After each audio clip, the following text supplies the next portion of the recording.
So hello again, I'm JP Bardet, Dean at University of Miami, and I hope that you had the opportunity to visit our beautiful campus just across the golf course.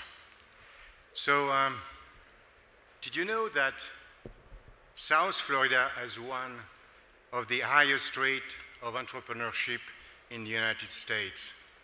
Indeed, the Kaufman Foundation ranked Miami the #2 metro areas in the nation for entrepreneurship. Just between 2012 and 2014 alone, technology jobs in Miami-Dade County grew by 24% compared to 9% nationally. So the emergence of high-tech innovation is rather new in Miami. This year will be the fourth edition of Emerge America, a conference which is held in Miami. It started in 2014. Last year, Emerge received 13,000 innovators and investors coming from 80 different countries. So Miami is really moving on in innovation and entrepreneurship. Last year, the Cambridge Innovation Center, initially founded in the Boston area, opened a new location at University of Miami, Converge Miami Life Science and Technology Park. So in a nutshell, Miami's innovation ecosystems is rapidly transforming, and as many other cities, it's likely to face similar challenges and opportunities. So the rapid growth of our innovation ecosystems, the role of research universities, and the challenges and opportunities in Miami's innovation ecosystems are the subject of this panel. So I'm excited to introduce as our panel moderator, Matt Hagman. Matt is the program director of the Knight Foundation. He leads the Knight Foundation's program in South Florida and launched the foundation initiatives aimed at connecting and propelling Miami's emerging entrepreneurs and startups. Previously, Matt was an award-winning journalist covering issues of local and national importance. He initially covered legal affairs for the Daily Business Reviews in Miami before moving to the Miami Herald. So he's going to be the panel moderator, and I think we are honored to have Matt here to moderate this panel, and I think Matt will introduce the rest of the panel. So Matt, I turn it to you. All right, Dean, thank you very much. It is an honor and a pleasure to be here with all of you, deans, and we're thrilled to have all of you here in Miami. We are well aware that we are the last panel between drinks, so we'll try to make this as engaging and lively as we possibly can. But it's a great honor to be here with you and thrilled to have you all here in Miami for several days. As the Dean mentioned, there's some really interesting things happening here. I mean, Miami has long been a center of business formation, starting new ventures, but it's increasingly a center of innovation as well. So I'll quickly introduce our panel, and then I am going to be throwing out some questions, but I ask that you be thinking of some as well and be turning to you quickly, and hopefully we'll have a really engaging conversation. For the panelists, please feel free to interrupt each other. Disagreeing is always a great thing, so look forward to a great conversation. So going from left to right, I'd like to introduce Natalia Martinez Kalinina. Natalia is an organizational psychologist and technologist focused on merging innovation, entrepreneurship, and impact. Her passion hinges on creating communities that are true, inclusive innovation ecosystems, something that we'll talk about a good bit in our conversation this afternoon. It's a goal, she says, that is informed by her life as a twice immigrant, an interest in cross-disciplinary intersections, fascination with complex systems, and a desire to bridge opportunity gaps. Most recently, as the Dean mentioned, Natalia launched the Cambridge Innovation Center here in Miami. Cambridge Innovation Center, as many of you know, has been a real driver in the Boston tech scene for many, many years. And it was this past fall that Cambridge Innovation Center, CIC, launched CIC Miami here under Natalia's leadership. Natalia additionally has launched and led the Awesome Foundation Miami here. She's also been the Chief Innovation and Technology Officer for a nonprofit focused on Cuba and building civil society in Cuba, among other things, trying to bring more technology to the island, and use cell phones being one of your efforts to try and build civil society. She holds a BA in psychology and government from Harvard University and an MA in organizational psychology from Columbia. So it's a thrill to have you here, Natalia. Happy to be here. Moving over, Manny Medina. Manny is someone who is the founder and managing partner of Medina Capital. He has more than 30 years of experience as a highly successful businessman with expertise in areas including technology, finance, international business, and government. He has a track record of successfully raising funds, but it's most recently, and Manny is best known for building Terramark into a company here in Miami that he sold for $2 billion to Verizon. And subsequent to that, then launched Medina Capital, and then, as the Dean mentioned, launched Emerge Americas, which has been a real driver here in Miami, both helping build the innovation ecosystem here, but also being a connector across the Americas and bringing entrepreneurs and innovators here on an annual basis. And this year will be the 4th year of Emerge Americas, which is so exciting. And before that, Manny was a highly, highly successful real estate developer. And before that, Manny was an accountant and is a graduate of Florida Atlantic University. And last, but certainly not least, Roni Abovitz. Roni is the founder, president, and chief executive officer of Magic Leap. Roni founded Magic Leap in 2011, but was dreaming about such things for most of his life. And it was prior to Magic Leap that he was the co-founder and head of development and technology for Mako Surgical, the world leader in human interactive robotics for orthopedic surgery.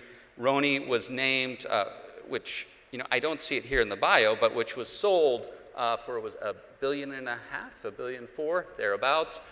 So as we talk about, and of course Mako is a South Florida company. So as we talk about South Florida unicorns, you're looking at it right here on stage. Roni was named a technology pioneer by the World Economic Forum for his work on computer-assisted technologies for minimally invasive surgery. He holds a BS in mechanical engineering and an MS in biomedical engineering from right here in Coral Gables, the University of Miami. So with those introductions, what I want to frame our conversation, and I think you guys know this probably more than any audience that we could sit in front of, and that's the world is changing really, really fast. I mean, there are estimates that there's a study 2 years ago that 47% of current jobs in the US are threatened by AI and automation. We think about things such as, in terms of just real numbers, the biggest job in terms of driving. That's something, whether it's driving a bus, a truck, whatever it might be, that is an occupation that in the next 10 years may just completely go away. We're in a world that's changing dramatically, and the driver, of course, is technology and innovation. So to frame our conversation, I'd be curious from each of you, and Roni, I'll start with you.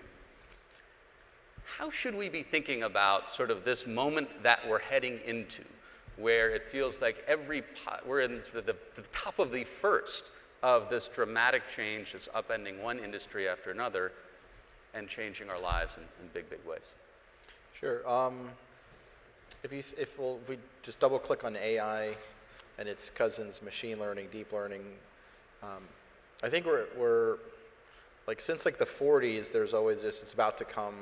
In fact, even before they had Mechanical Turks in the 1700s or 1800s. So every generation thinks like this is the moment where machines are going to take over, Luddites in the in England in the early 1800s, Marvin Minsky at MIT. It's just around the corner. This actually does feel like there is a substantial change. There is computation power, which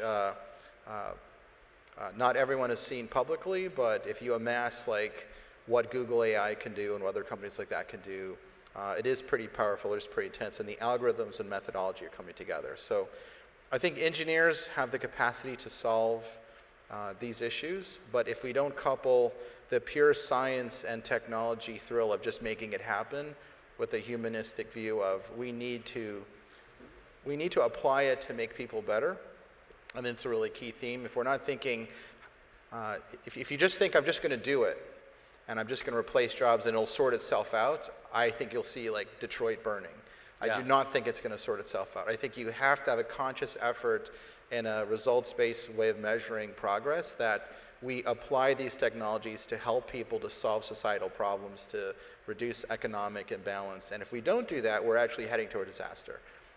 And you also need some form of structure. I'm not a big fan of governmental structures around this, but like in medicine, they have committees that look at the impact of drugs on things. The FDA has oversight, but there's also hospital review boards like IRBs. There's nuclear commissions to look at the impact of nuclear weapons. They're not perfect. But AI needs something, some kind of restraint that says you just can't proliferate like a fungus and it'll impact society without any kind of consequence, because the consequences are there. And I think as a responsible engineer, you really need to think about, what am I doing? What's the impact on the community around me? And how can I actually help people and not just displace them randomly and hope for the best? I think you have to have a conscience going forward. Manny, how do you see what we're walking into? I mean, do you share Roni's thoughts here, in particular that top of mind needs to be that these new tools and technologies, we need to be really intentional, that they need to be about helping people? Yeah, look, I totally 100% agree, obviously, with most of what Ronnie said. And I believe that innovation, you cannot stop, right? And this is why when we fought Uber from coming to Miami, I was one of the first ones to say, you're not going to win. You're never going to win, because eventually innovation wins. The part that I don't agree with Ronnie is that I don't think the ethical aspect of it alone makes it, because you're not going to stop. Today, the world is so interconnected that you got a bunch of kids in Buenos Aires, in Czech, you got people in China, all trying to think of the next thing, right? And you're not going to ethically say, don't do that. So I think every time that we've had a disruption of this magnitude in our history, believe it or not, and I'm very light on regulations, but it's really up to government to be able to help mitigate the impact. And whether it was creating jobs or the highway program by Eisenhower, or with, in the Industrial Revolution, everything that they did, you got to have some kind of a cushion, because if not, I do agree with Ronnie 100%. You're going to have revolutions. What's happening today, I mean, in countries today, where, and I use Uber because it's one of the most disruptive technologies that we've seen. Not only people think Uber is disrupting taxis, they're not. Uber is disrupting the automobile industry in general. I mean, I think that basically, my kids, they don't ever drive anymore, right? I mean, I remember when I was growing up, I got my restricted license at 15. I couldn't wait to be 16. That's just not the case anymore. So this disruption, so you're having these drivers really angry and mad and burning cars and hurting people. And listen, if I was I understand the disruption. So I think we got to have this ability for us to be able to mitigate that with the help of government. Unfortunately, it's not somewhat functional, but that will be a good way for us to be able to mitigate it, because by itself, it will not cure itself. Natalia, I'm curious. So, in CIC here in Miami, are you finding that, with the entrepreneurs in the space, these are people with, in most cases, very early stage ventures. Are they having these conversations? Are they thinking about, how our world is changing so quickly, and if we're not really smart about how we manage this can take us into a very difficult place? I think it varies. As you mentioned, I think if you're talking to folks who are in the earlier stages of their ventures, they're generally very focused on, as I think we can all imagine, very focused on just being able to survive and prove their concept and make it past the next 3 months and the next 6 months and the next year. But I do think there is, kind of aside from that, I do think there is a conversation happening in the entrepreneurship and in the innovation sector around some of the larger themes that are emerging. I think the topic of, for example, collaboration is coming up a lot, and I mean that in more than one sense. I agree with Manny that I think kind of this idea of how the public and the private sector gets bridged, how it collaborates and how it facilitates each other is a big piece. Institutional kind of engagements, and so I think you're starting, I work very closely with the University of Miami, and I feel very privileged to do so. They're one of our primary partners, so we also see a lot of these conversations where people are asking, well, so I'm working on something, but how do I engage with the university institutions and the academic entities in my city or my region or my state? Are there resources that I can pull from that? Are there ways that I can engage or that they can engage with me? So that, I think that dynamic of collaboration has been generally unclear, and people are starting to ask those questions. Same thing for the public sector. I think what you also hear a lot of are kind of starting to engage a lot more around this idea of cross-pollination. I think we know a lot of examples of success for cross-pollination across industry verticals or topics, but I don't think we've made a habit of that, not just in Miami, but in general. I think that's something that is starting to be discussed much more openly, this concept of innovation, not just by invention, but by translation, and what that actually means and how that requires collaboration and actual conversation across different topics, different entities, corporates, startups, academic stakeholders, students. I think we're starting to understand that there needs to be a much more holistic conversation about where it is that we want to drive our societies forward, and that we cannot just single-handedly, as kind of the innovation sector, pull the rest of the train behind us. It has to be a collaborative effort, and that's a pretty complicated and system to crack and to map out. And certainly that's not the case in the primary centers of innovation today, right now. Roni, I'd love to dig in on this a little bit more. So as an entrepreneur, you're building a new venture right now. What sort of constraints would you want placed on you around sort of doing good for humanity? I mean, is it just sort of, as you put it, sort of a cultural one, that the shared values that we continually talk about at gatherings like this? I mean, the idea of having government getting in, is it necessary? It's also scary, because you wonder, where does that really go when government begins to curb innovation? But as you point out, it can take us to some scary places. So how do we find this balance? Yeah, if you ask me what constraints I want some unknown party to put on me, I'd probably say none. No. We're internally putting constraints upon ourselves, but that's not a very universal objective thing. But we are trying to set the tone on what are the cultural values that seem to be the right balance between technology and people, and put people first, people in the center, put like privacy, security, literally anything we do in AI and machine learning. What we do is, like, if it doesn't help people, we shouldn't do it. If it doesn't amplify you and make you smarter, we shouldn't do it. But that's self-imposed on our company. Yeah. I don't know how you can get all companies to sort of agree to do things this way, other than to get cultural societal pressures, or have some kind of like emergency line government regulations. But they tend to not do the thing you want them to do, and they tend to add all kinds of bureaucracy that's irrelevant. So Yeah, and that's the part that scares me. And I don't think, I don't mean regulatory in the sense of, regulations on what you can and cannot do, because it just doesn't work, right, in today's world. I'm thinking that how, from a monetary point of view, to help mitigate the impact. If you're going to all of a sudden have, 500,000 people that can't drive anymore, you've got to financially help those people to be able to get to the next stage, not just with education, but with some kind of a subsidy, something where the society absorbs as a whole the impact, because that innovation, I don't care what government regulates or what you self-impose, you're just not going to stop it. Yeah. It's going to happen, right? So basically when you see, the problem is that we're reactionary when it comes to, so I didn't mean from a regulatory point of view imposing regulation. I meant just, kind of mitigating the impact, right? So. If I may add to that, I think the levers that hypothetical institutions or government entities can pull to push, to nudge toward what we want, as opposed to pull us away from the things that they don't want us to do, are much more effective avenues, and we don't pull on those as frequently. So whether it is investing in educating, preemptively investing in educating our workforce that we predict is going to be unemployed, or actively investing in businesses that kind of work on particular issues in a particular manner. I think incentivizing the patterns that we want society and corporations to mimic, as opposed to trying to limit the patterns that they're going to do, it can be a better use of both our funds and our time. You talked about sort of the social dislocation and how jobs will be lost. Are things like universal basic income things that we should be talking about now?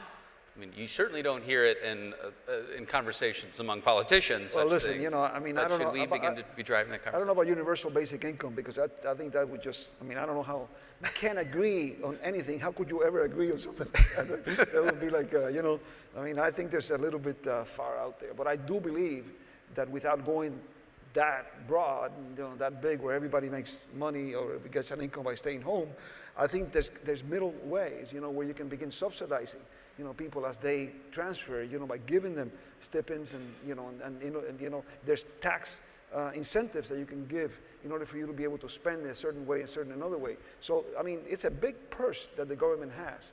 And it basically, and it's really is being able to, how you direct it to be able to mitigate this without having people burning the city up, because that's what you do when you don't have food and, you know, table and, you know, and healthcare and stuff like that. That's exactly what happens, right? And this disruption is accelerating at a pace that I have never seen. Yeah. And read about. It's just happening very, very quickly. I think the biggest difference from when I started my career to what is happening right now, and I think there's no better proof than obviously Ronnie and what they're doing, is that this is happening at very, very fast. We own a machine learning company that we acquired 3 years ago. And just what our development team, one of the companies, what our development team has been able to do internally in the last 36 months, it boggles my mind, right? Just the capacity, and that's not going to stop. Right now, what you're going to have is you're having law firms adapting this software and not using the traditional middle ground. So that's eliminating hundreds, if not thousands, of jobs of people that were doing this before. And this is everywhere, in every industry. I don't care what industry it is. You're having this disruption in employment. You think that our issues today are because of, and I'm not getting political here, but with trade in Mexico or visas, our issue is technology. It's our only issue. It's happening here, it's happening everywhere else. And unless you mitigate that, this is when you have revolt, right? So, You know, it seems like in so many conversations, there's sort of you could have a stopwatch, and how long does it take for the dinner, whatever, until you get to politics, because it always seems to find its way these days into a conversation. Yeah. Roni, do you have a view on this, on things like universal basic income or the sort of the social dislocations that are coming, and is it entrepreneurs that need to be the ones sort of leading the discussion and how we grapple with it? I will not comment on universal basic income. I will say the social dislocation, though, is something we do talk about in the company, because the percentage of people at the top that are well educated, understand tech, is unfortunately getting smaller. So how do you democratize devices and democratize access to technology and information and education? If you could democratize like learning how to cope in the tech world, if you could democratize, like, I would rather have universal basic learning, yeah, where you learn skills that are actually needed. Like a friend of mine runs a company out in California that basically teaches people like micro degrees very quickly, things that you need. So you'll have to rapidly re-educate, like Udacity, you'll have to rapidly re-educate people when they lose their job as a driver for something like Uber. What do you do next? And you can't just drop them on the floor and say you'll be a coal miner, like, or paint yellow stripes on the cement. Like, that's not a forward-looking job. So the rapid re-education is something that companies who are doing the displacing should be thinking about too. And it's something we think about a lot, because how can what we're building help people just be smarter along? Like, our bet is people plus the AI are much better than the AI or people alone. And I think that curves gives us a few more decades in order for people to cope with all this change. And how do you integrate those two things together? And how do you make it so that it's a real learning and you're not just like a biologic meat puppet, which I think would sort of be the worst case, where the AI is so much past your capability, you're just being told, do this, do this, do this, versus absorbing information and actually learning and developing some skills. So I think that dislocation is a problem. If you don't think about it, it's a big mistake. And I do think some companies look at mobile devices as the basic unit that everyone in the world will need some kind of mobile device from which they'll do most things. And if you go from there, that does democratize access, but then how much can you start to pour in through that? And as those platforms get better, how do you start to help people improve their lot in life? I think if a tech company doesn't think about that, you're you're missing something. You're missing social good, you're missing economic upside too. Natalia, I mean, here in Miami and our sort of collective efforts to build the innovation ecosystem here, been very, very intentional about trying to leverage our community's unique diversity. Miami is a place actually where over half the population was born outside the U.S. than in, and thinking that sort of innovation ultimately was built on a diversity of people and ideas connecting and colliding. I mean, Natalia, do you want to speak to that, this whole idea of, as Roni put it, democratizing tech, I think is how you put it, in terms of efforts here. I mean, how you think about that at CIC? Yeah, I mean, I think When you're doing work in Overtown, for example, engaging residents in Overtown. absolutely. Yeah. I mean, we are in Overtown. Yeah. Kind of one of our core guiding principles is figuring out how we create a place of convergence between the health district here, which is the second largest health district in the country, second only to Houston, kind of what I call the innovation corridor, so Wynwood and downtown and Brickell, and the actual neighboring communities, so Overtown, Alapata, the areas of Wynwood that aren't included in this kind of innovation hype. And so how do all of these things dovetail around each other? And it's a very complicated, I would say it's not even a complicated equation, I would say there's no equation in which they fully dovetail together. Part of the framework that I use for kind of thinking through this and for engaging when we look at it from the lens of CIC is that technology and innovation, as we know, and as Manny and as Ronnie have talked about, is not linear, right?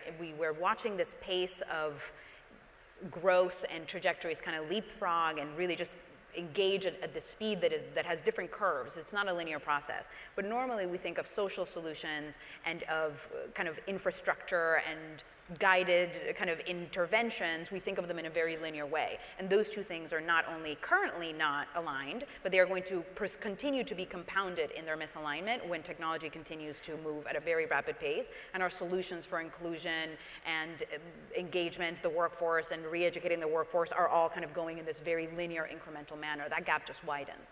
So we think of it in the case of Overtown, for example, it's a community that has, not even touching on topics like re-education. It has massive digital divide issues. There are large swaths of the community that do not have access to internet. Yeah, so homes how do without you, internet. Right, so how do you even, in order to work on that problem, you can't think linearly. You have to think in the same leapfrog type pattern that you would think to think about innovation or entrepreneurship, because you're talking about people who do not have internet in their home, and you're trying to think about how you would maybe re-educate them to work in a world where AI has taken over a portion of the workforce in 15 years. That is a giant leap. There's no way that thinking about it in a linear incremental format, you will get there in any way that will be in time. Yeah.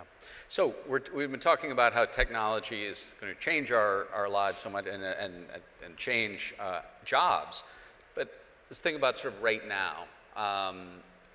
In a lot of ways, I'd be curious, in a lot of ways, one could argue that there's not a problem with number of jobs out there right now in technology. It's finding people who can work in those jobs. I would be curious to find out if that's the case, and here as we're in an audience of deans of engineering schools, what do you think, what are ways to actually sort of create a talent pool, to better create a talent pool, to serve the sort of ventures that you're involved in, the talent that you're seeking? Roni, do you want to? So let me lay out the problems. Yeah. The inventory of the people we're going to hire coming out of a lot of the folks who are here. So one, just poor diversity stream. The number of, like, for example, women going into tech colleges, graduating, and just available are almost a 1-to-5 ratio. Now, there's some schools that are 1-to-3, or some are actually evenly balanced, but on average, I think it's pretty poor. So if you're a company trying to build a balanced and diverse workforce, they're just not coming out of the schools. So you have to go all the way upstream and say, why aren't they coming into the university? You have to go to high school, middle school, elementary school. I think that is a major issue, because if you don't have a balanced workforce, then you're not designing for the world. The world is actually diverse and balanced. So one of the key things for us is, how do we find the most talented people and have the right mix? Because you want design for men and women and people of all races and colors and religions. So I think that's one problem. The other thing is all of the immigration and visa issues. Like, you sometimes just don't have anyone in America who's capable of certain roles. And then you find someone from another country that wants to come here, they want to immigrate here and live here and take that job, and now it's like the bar just got even worse. So instead of coming here, that super talented person with a PhD who will settle here and help the economy here is going to go somewhere else. They're going to go stay in China, they'll stay in India.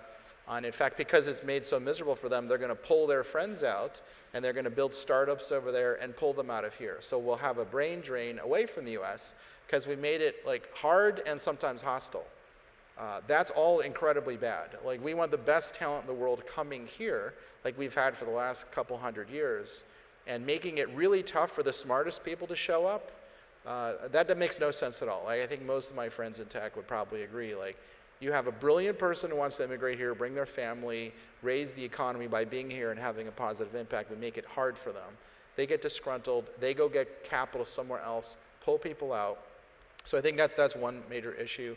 And the other one is we really need to pull people from like early school into universities and make it a warm climate university to be, whether it's gender or race, to kind of be tech enabled, so that you have a much better pool of talent that's balanced and healthy in companies. Right now, like, we get like 90-to-1 ratios, 100-to-1 ratios for some roles that make no sense. Not happening in other countries. Like in China, you might have as many women as men, sometimes even more, applying for tech jobs. Wow. This is a US cultural problem. Like in optics engineering, you'll find like a ton of women in China, very few in America. And the one you do are like people who came from China to the United States to study. So we have some kind of like an anti-tech societal climate, I don't know where it starts in high school or middle school, that devalues people who are smart. And maybe that's changing, but it sort of led to a social stigma of being a tech or science geek or science fair person, which is somehow not happening in other countries where it's a virtue. These are real issues, and by preventing the best and brightest from coming here becomes very, very complex. It forces companies to go outside the US and form entities outside the US to get the brain talent. And I think you'll see the big tech companies doing that. So we need to change the valves on multiple levels to be much healthier for the next few decades. Yeah. Sorry, that's not an answer. No, that was positive, a terrific answer. That was a terrific. Manny, I mean, when you were building Terramark, and now I didn't mention in Manny's introduction, Manny is now launching a new venture, which as of yet soon to be named venture that he will. Well, I would rather have you describe it, but valued at some 2.8 billion. But why don't you briefly describe what's going to be what you're launching, and then be curious as you think about this new venture that you're launching. How do you think about talent? So the new venture is, we're very involved, have been for the last 20 years in cybersecurity. So we invest a lot in cybersecurity. We believe, and I personally believe, that one of the biggest threats of this revolution that is going on right now in every facet is cyber. We've lived in a world that is really, really dangerous, and it's becoming more dangerous by the day. It used to be that enemies, they will come in and penetrate and try to steal something from you. What is happening today is that they come in and they destroy what you have, just to do damage. And that is becoming easier. The entire topography of how the internet works today, the internet was not designed to do what it's doing now. It's basically the way it was designed, and the security around it is extremely complicated, because it's like if you build a house and then later on you decide to put air conditioning, and later on you decide to put electricity. It's all been, so it's almost impossible for you to defend yourself. So we invest and do a lot. The new venture is a venture that we've done to create a secure infrastructure for information technology for large enterprises and government agencies. So suffice it at that. But we do hire a lot of highly sophisticated folks. I got to tell you, it has really, really changed in Miami. When I founded my previous company, and it was headquartered here, and for us to attract #1 draft picks in cybersecurity, what is a #1 draft pick? MIT or Stanford graduate, 10 years in an intelligence agency, now going over to the private side. That #1 draft pick didn't think of Miami as and that has really changed a lot. And that has really changed a lot because of the effort that everybody's put here. So, and one of the biggest issues was talent. So talent really helped us create this, and fuel this effort. All of us, the Knight Foundation, everybody here,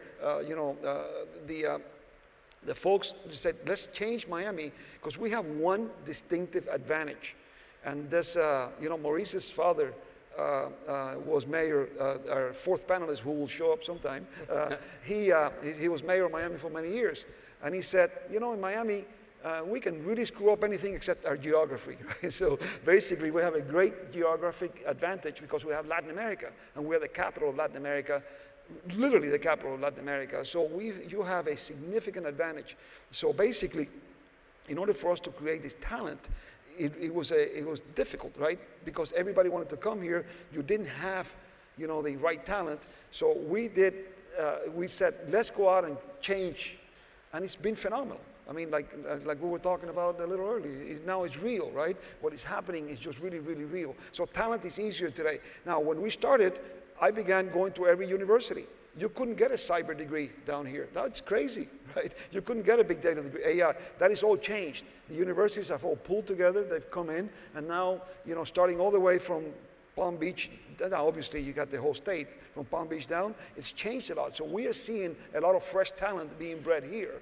It's not at the level, obviously, that we would like it to be. Engineering schools really need to do a much better job of those highly sophisticated degrees that we all need, but it's beginning to change. And what is also beginning to change is the perception.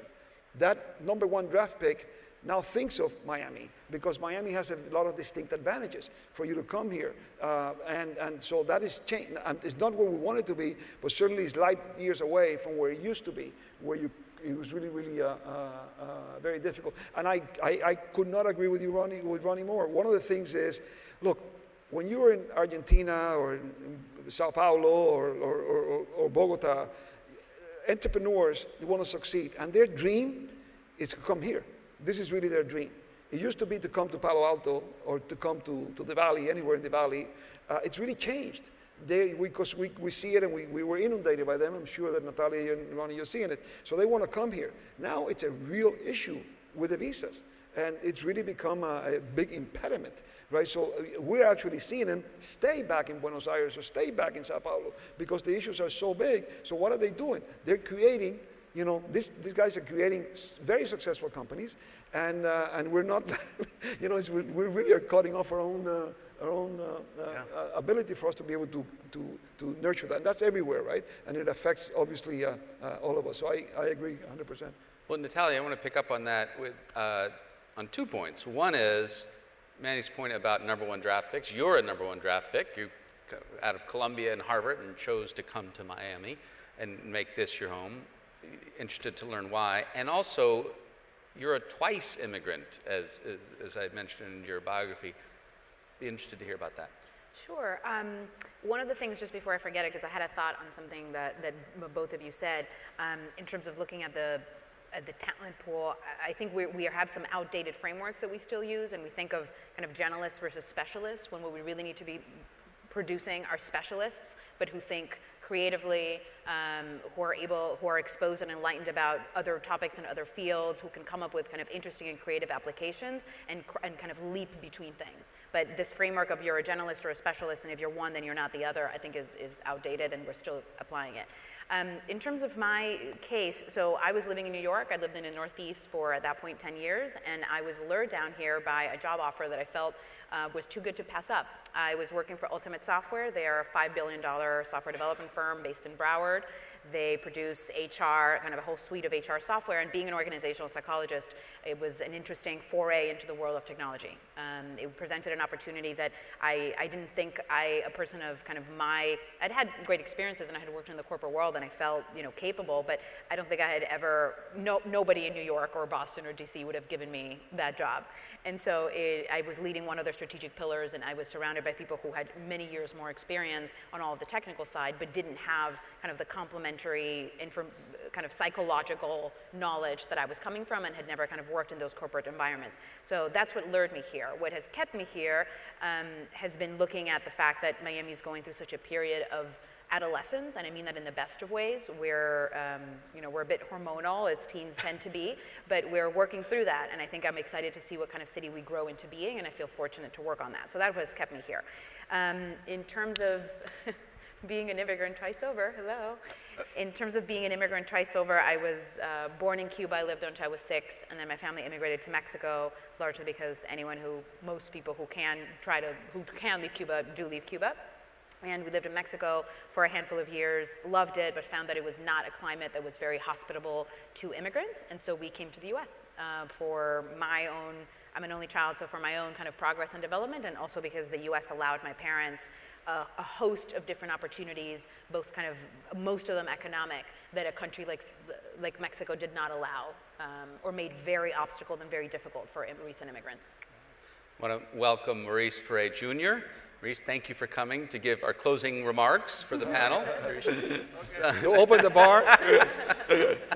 So Maurice is the CEO of Insight Tech. He's also a board member of Endeavor Miami, and Miami is actually Endeavor's first US affiliate.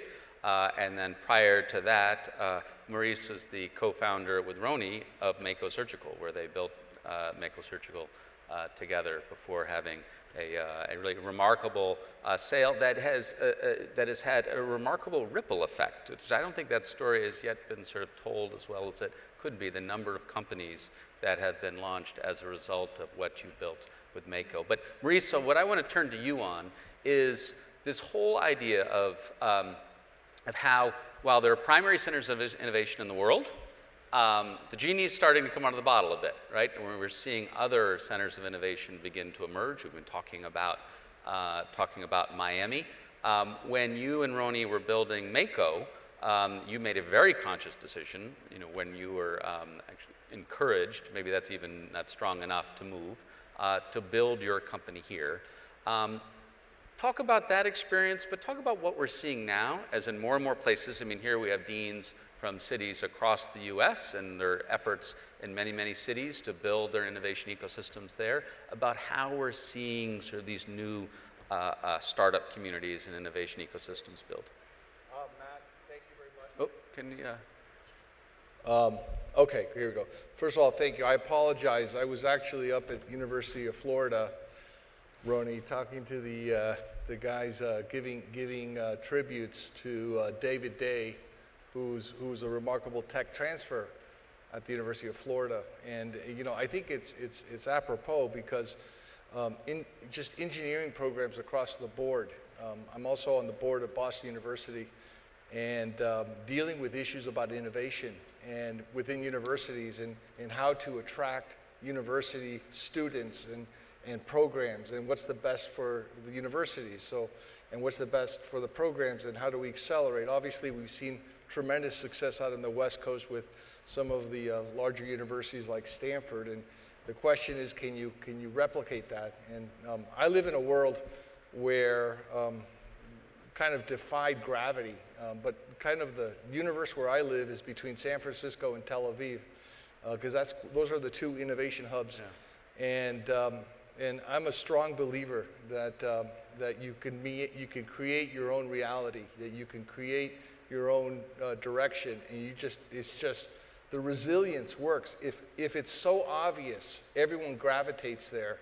And yeah, it's luck. You could probably be luckier, but I remember, Roni, the days that we went off to to Iowa and to other universities across the country, not the obvious ones, to get talent, and that was really key in terms of building companies and creating innovation. Our story here in Miami, we were a couple times asked to move. One time we went out to Canada, and the government of Canada wanted to give us $100 million to move. But I think we stuck it out here in Florida, and we committed to Florida, and we're committed to the universities. Just to build on the point on talent, tell me if I'm remembering this correctly. When you were hiring, did you not actually rule out sort of what are the usual suspects, and instead we're going to places like University of Alabama or University of Texas, not thinking to go, well, we're going to go to Stanford or Harvard? Is that? We did. Yeah. We did. We actually, Alabama was one of the targets that we had. But it's I think a good story, and telling a good story and making people be part of that journey is what's really key. And especially with today's engineers that are coming out of your schools, I think that you have to kind of give them, I would encourage the engineering departments across the country to engage with industry, engage in great stories, and some of these innovative exponential technologies, and look beyond what is the obvious, beyond what is there. Try to see where this is going, and you'll see that your students will get engaged in it, the program should get engaged, and there's a lot of opportunities to get jobs. Roni, I can, on this question of where we do our thing, where we launch our, now you've twice launched businesses here in South Florida. If you could just bring us into the thinking about why you chose to do that. Particularly the second time around, you could have done it absolutely anywhere. Yeah, it's a bit of an irrational adventure to do it here, but having done it a few times now, there are some very justifiable reasons. One, when we recruit talent from out of the state a lot. So we change the economic impact of people coming into our city and county and all that in South Florida. So I think there's reception from the state about just bringing all these talented people from around the world. I think that's one. But it's a little bit like going to the moon. Like you went to Cocoa Beach, you went to Cape Canaveral, and that's what you did. When you pull someone out of the valley or they come from somewhere else, you're committed to doing this thing that you came here for. So that you get more focus and you have more loyalty when you sort of come to the main hub, and I really like that. Plus, Florida's like a white space. I mean, Walt Disney came here, just saw a dream in the swamp, and we went to the moon in like a dusty beach. So there are some like very big things that happen here that people forget about. I think the other piece is that there's now real stuff. We called it that there is a there. Yeah. I now tell people, the images of alligators and anacondas and stuff is really wrong.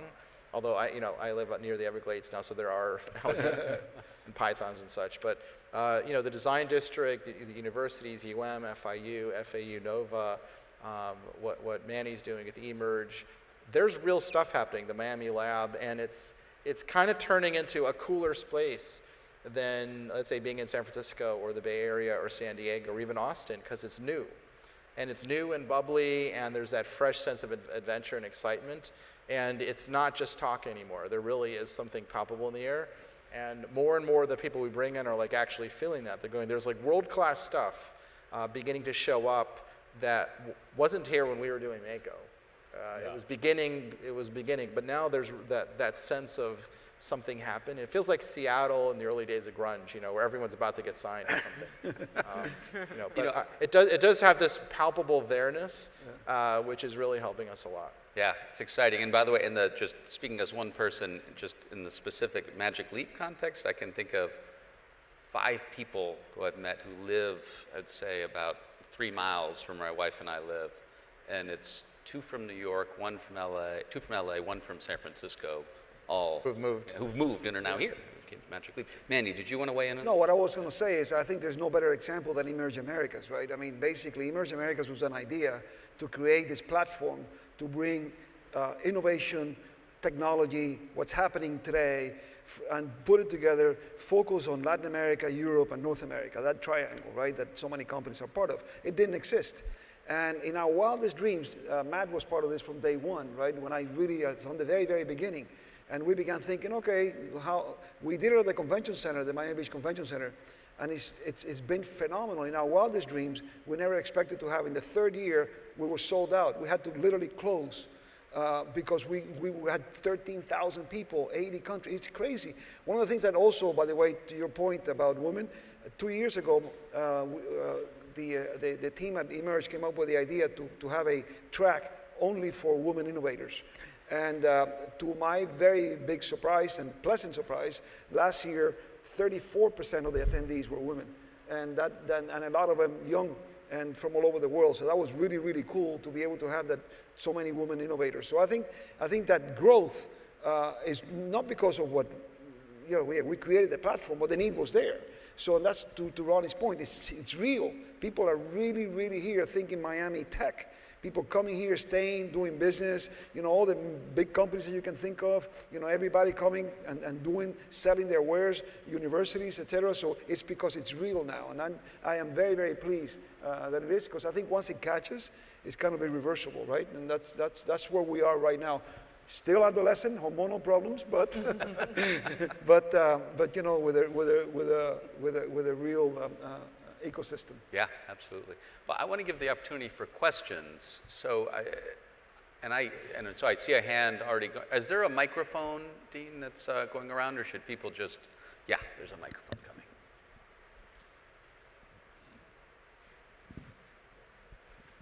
Hi, thanks for the panel. That's very interesting. I'm from Denver, not so much hormonal, and maybe because of the legalization of weed, I'm not sure, but equally exciting. My question for the panel is the prospective intersection, and particularly ideas that you've seen to intersect your industrial interests and young, research-oriented, tenure-track faculty. They're increasingly challenged to continue that path with federal funding. They need other sources, but they still have to publish in order to advance their careers. Are you seeing any creative ways to connect your interests to that group? Roni? Yeah, we have internal, we have a program we call N+1, which is, I think we're calling it now the Office of Advanced Technology and Science. But we realized to keep the best and brightest around, we have to collaborate with the university, we want to sponsor research, we have to allow scientific publication. So as a startup, that itself is a startup within our startup. But this idea of this N+1 notion is to really encourage that. And we realize more and more, you know, hopefully with some help we can become really successful. It'll probably be more in companies like us and private tech companies to fund research that the government's shutting down and to house data that the government's deleting. And I do think we see scientists and researchers coming to us as looking at, like, we're safe harbors for thought and intellectual discourse where that's getting lost at the government level. So I do see some of my colleagues in other tech companies feeling a similar way. And I think part of it, you just want to advance the general notion of scientific thinking. So I'm all for it, and we have a little startup inside Magic Leap, the N+1, to make that happen. I think it's also critically important for the universities to begin thinking or quickly change their minds and thinking that government is, you know, is not going to be there. So for example, the new president of the University of Miami, he came down and he says, look, one of the most important things is to have a real research university, and that takes a lot of money. So he's really become the #1 fundraiser, right? And gone out and, you know, personally really been a tremendous amount of success in luring, because I think there's tremendous interest in being able to help. But I mean, universities, well, I know I don't mean this, I'm generalizing, but typically is rather than waiting for the grant, you know, there's a lot of private interest in being able to help. It just takes a lot of effort, like, you know, the lady before saying, you know, it's tenacity to go out and get it. Because I think having that research component, if we're going to be successful in a long-term basis, that research component is critical for our ecosystem. So, you know, we have funded or involved with, I would say over the last 5 years, about $100 million of funding that's gone to the universities and across the world in terms of what we do. So we do a lot of work with universities. Our lifeblood is working very closely with universities. The NIH is clearly a concern if this budget goes down. I think it's going to have a horrible impact across all universities, and I hope to God that it doesn't happen. And I think there's good signs that it won't. That being said, I would say one of the models, and I've traveled around and I work with a lot of different universities across the board. One of the most impressive models that I've seen with a relationship with industry is in Munich, at the Technical University of Munich, TUM. And what's really neat about what they've done in their model is that they have given their professors the green light on IP to go off and start companies. And what they've done around the campus is actually large corporations have come in, obviously with the automotive industry, like BMW, General Electric. All these guys they set up their innovation centers or hubs around the university. They attract the researchers and the engineers. The researchers go off and start off their little companies, and it feeds into the program. And I think that you know, universities need to be thinking more like that. I know it's very challenging because at the end of the day, it's risk. And universities look at this as real risk, and it's a real challenge. But I think that there's more and more examples, and I would encourage you guys to look at those types of examples. If I may, kind of two very specific, speaking of examples, two very specific examples. So CAC, aside from being in Cambridge, Boston, and in Miami, first, before coming to Miami, we went to St. Louis. And there we collaborated very closely, if I'm not mistaken, with St. Louis University, Washington University, and the University of Missouri, their kind of St. Louis presence. I'm not sure if any of y'all, if there's any representation in the room, but we work very closely in different ways. Most recently, one of them was an announcement, I believe it's University of Missouri, with their engineering and biomedical engineering kind of departments working around creating what is essentially a makeshift accelerator that gets funded in different chunks of time by different corporate entities. And depending on who the funder is what the focus of the kind of particular accelerator cohort. And so the first one is being funded by a utilities company, and so the focus is energy. And the idea is to bring together kind of research faculty, researchers, faculty, and startups who are working around a particular set of issues that relate to that topic. Then, 6 months from now, someone else will fund the next 6 months, and the focus will be another topic, and the faculty will be sourced differently, and the startups will be sourced differently. But there's kind of this idea of directly integrating those worlds. The other example I'll give is something that we're testing out here in Miami.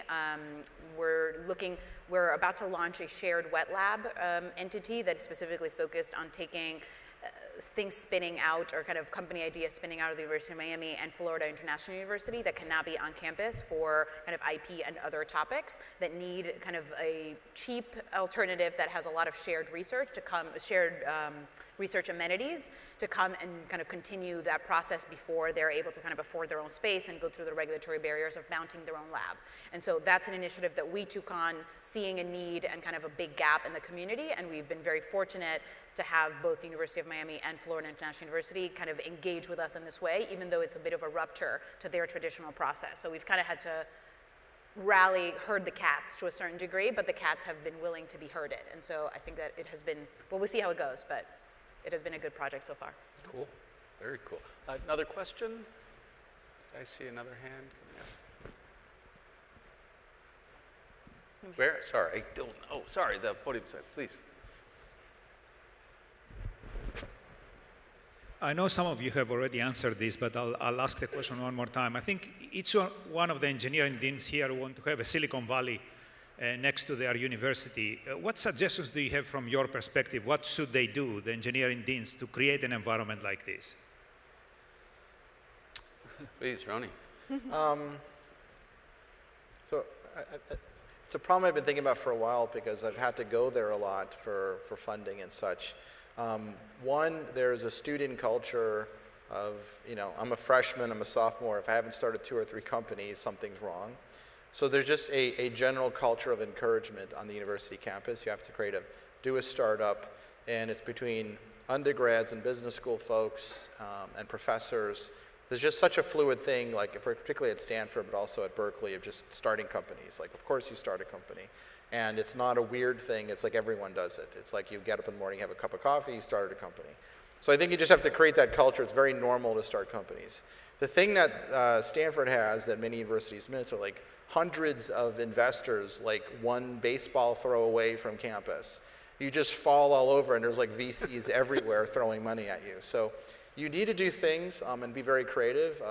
You could use like Suitable. They make this like Beam Presence or video conferencing or something, but get like Klein or Andreessen or somebody, beg and borrow them to show up and have like Y Combinator pitch days to get your first 50 or 100K.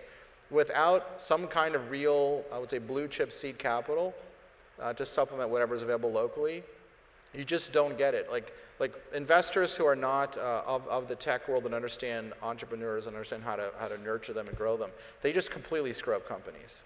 So you need to get high quality, very forward-thinking investors that you find on Sand Hill Road and beg them to put a little micro version of them on campus and do once a month Y Combinator days. Like basically, the formula is create the culture of starting companies, create your own monthly Y Combinator with pitch days, and beg at least 5 or 10 of the hundreds of Sand Hill Road VCs to just show up for an hour on a Skype even, and you'll kick it off. I mean, it doesn't take much more than that, but without the, I would say, intelligent capital, it's very hard.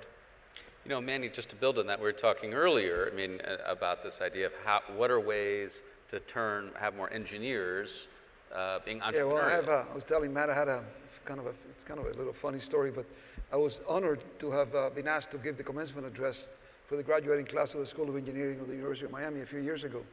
And of course, you know, everybody's there graduating. I come up, we had the regalia on, and I get up, I was introduced, I get to the podium, and I said, listen, I'm sorry to tell you, you all made a mistake. You decided to become engineers. You know, so everybody's looking at me, wait a minute, isn't this guy supposed to be motivating us?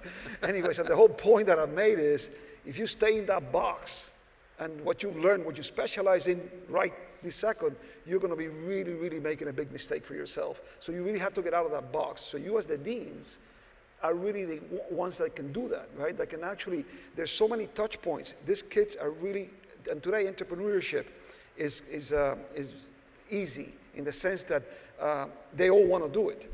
Even the most stubborn ones. And you know, in the last few years, as we've been investing in a lot of startups, engineers are really stubborn, which is a very good thing, but it can be a bad thing if you don't get out of that box, right? And basically, this is my product, I'm gonna develop it the way that I want to, and I don't care what the customer wants. Okay, good luck with that one, right? So I think teaching them, getting them to understand, you know, what a marketing plan is, what a distribution plan is, just getting them away from and I don't care what discipline of engineering you're doing, getting them away from their discipline and, you know, exchanging notes and bases, you know, all around what the real world is like. I think you're doing them a tremendous favor because they become a lot more rounded up by the time that they graduate.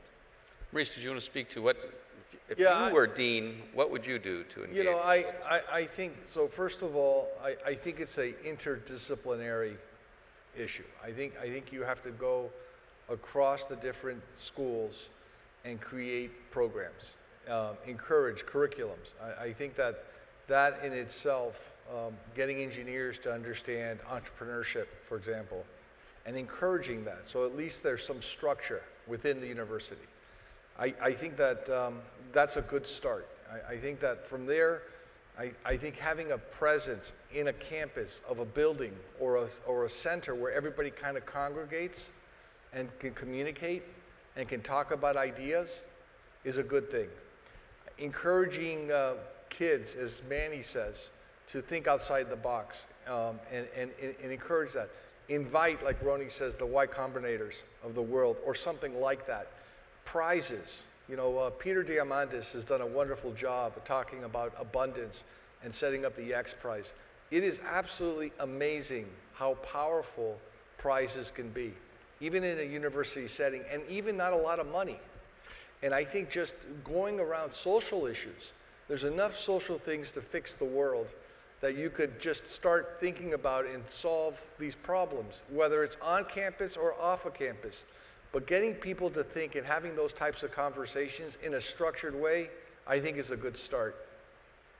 If I can echo kind of one of those points, I think the idea of creating centers of convergence that are, you know, it may sound old school, but physical is really valuable. I think when you're trying to get multiple stakeholders to engage with each other, when you're going to get students from different kind of disciplines to engage and faculty from different disciplines to engage with students from different disciplines, and et cetera, you need kind of a physical location for them to run into each other, to grab coffee next to each other, to have lunch next to each other. You can't kind of the siloed and the segregation of the way that we normally study on campuses, I think is completely contradictory to the drivers that we know foment innovation. And there's a lot of research around that and kind of the value of proximity.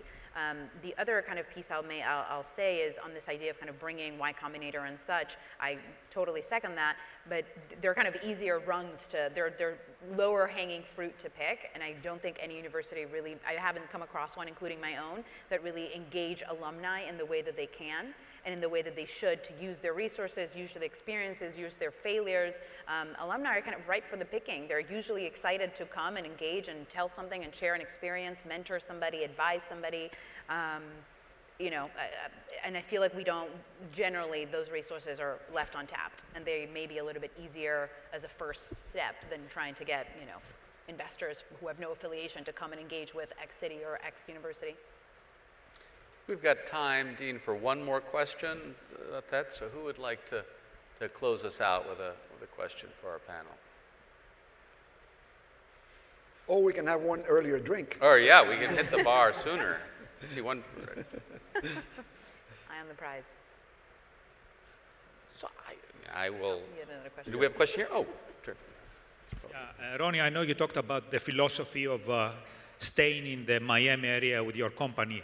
How can we convince the entrepreneurs that are coming out from our institutions to stick around? How do we convince them to stick around?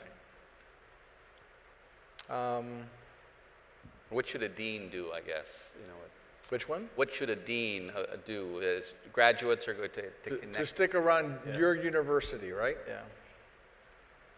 Well, the city, I presume. Where's your university again? Okay. Yeah, So here's my take. I think there's an illusion. An illusion of Silicon Valley. There's a lot of real stuff there, but everyone is going there.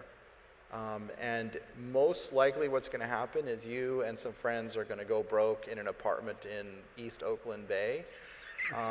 Maybe raise 50 or 100K, and you're like, Uber meets Snapchat meets something is like the 10,000 other pitches like that happened. So I don't want to discourage people from being entrepreneurs, but like sometimes where no one else is, like where's the blue ocean, you can actually make base camp. And if you're really determined, you might have a better probability of success. But you have to be really like internally determined. People think I'll just go west and it'll all happen.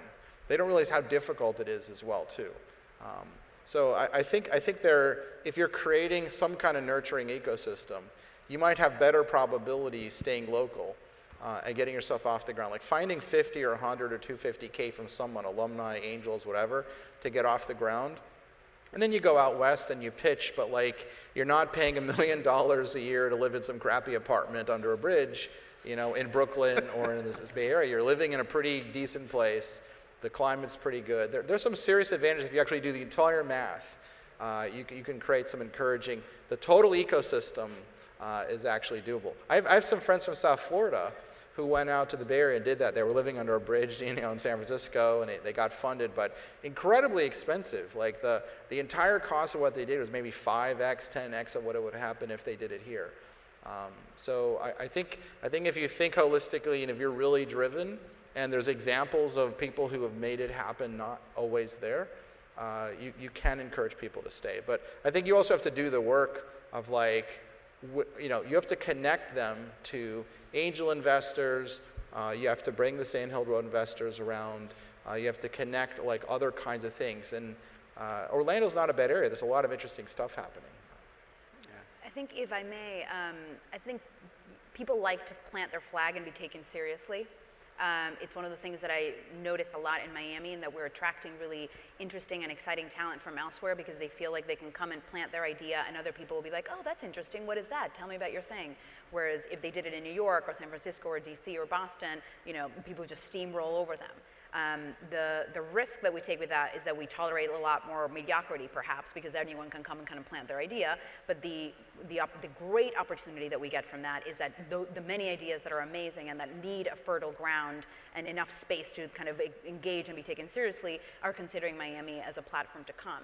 A lot of that is a result of reducing kind of some of the difficulties of that. So is it cheaper? Is it more enticing? Are there particular institutions that are there to support that? The other piece of that is making it easier for them. I know Matt hasn't talked at all about kind of the role of the Knight Foundation in our local ecosystem, but I know that there was a moment, a couple of years ago when Knight made the active decision to engage in the entrepreneurship conversation in the city, and you could see kind of the surge in energy rise because people all of a sudden felt like, well, I have an idea, there's someone to turn to. I can ask, I can email someone, I can apply for a grant, I can engage in soliciting Knight funding for a project that I want to pilot that then turned out to be great, that then I can solicit more funding from other people to then make bigger and better, and then launch my own company. There's so many case studies and I'm not going to take Matt's thunder, but there's so many case studies of things that have started with a small Knight grant to pilot an idea that have then become their own, annual events or companies or initiatives, and I think a lot of that is enticing because those people could have taken that idea and taken it elsewhere if they had not been supported at that kind of tiny first stage and felt that this was a place they could plant that.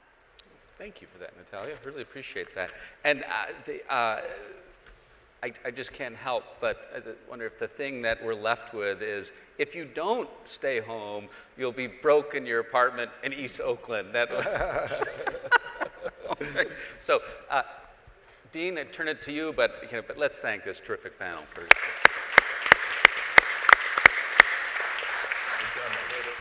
So personally, I thank Maurice, Ronnie, Mandy, and Natalia and Matt. Thank you again, guys. You did a great job. Thank you. Let's thank them again, please. Thank you.